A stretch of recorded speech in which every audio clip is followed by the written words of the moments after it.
Each band should be adjusted to the prescribed compression range.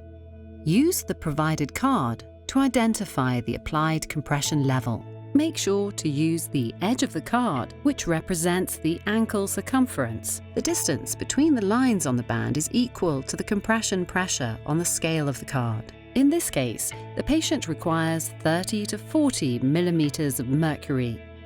If more compression is required, tighten the band until the correct compression range is reached.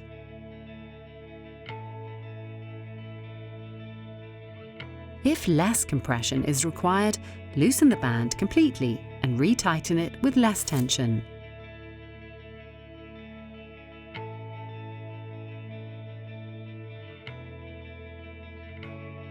Make sure that all bands are set to the same compression range.